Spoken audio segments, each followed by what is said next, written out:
I vividly remember when I was an SHO, so I'd been qualified for about 3 years, and I was doing a standard general medical clinic, outpatient clinic, and sent to see a young woman, 25-year-old woman, who'd been admitted about a month before with a non-specific illness. So she had a bit of a fever, a bit of a low blood count, a bit unwell, and then things got better and she went home. So she's coming back for follow-up, and no diagnosis had been no made. diagnosis, No definitive diagnosis had been yeah. made, and she felt well and hadn't got any ongoing symptoms. So I started the examination and I felt for her pulse, which is kind of pretty much the standard way one might do it, and I couldn't feel her pulse, and I thought that was a bit odd. So I tried to take her blood pressure, couldn't get her blood pressure, and then I said to her, has anyone ever had a problem taking your blood pressure before?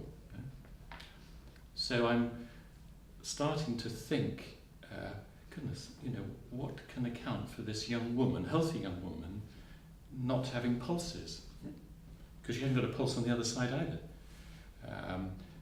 And at that time I was preparing for membership. Yeah. So one reads about rare disorders that one might not have encountered, and suddenly I began to think, my goodness, this young girl's got Takayasu's arteritis, which is a pretty rare inflammatory disorder of arteries that starts with a non-specific illness and then causes narrowing of arteries and the loss of pulses.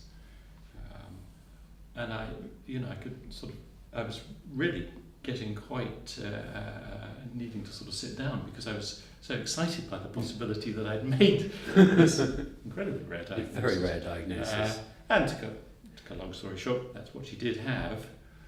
And the sort of happy ending to the story is that I returned to that hospital about 10 years later and met her again as a patient.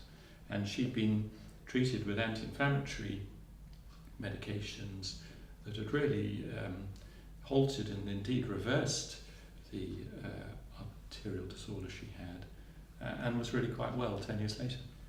So that, I think, was the most exciting moment early in my career in relation to diagnosis.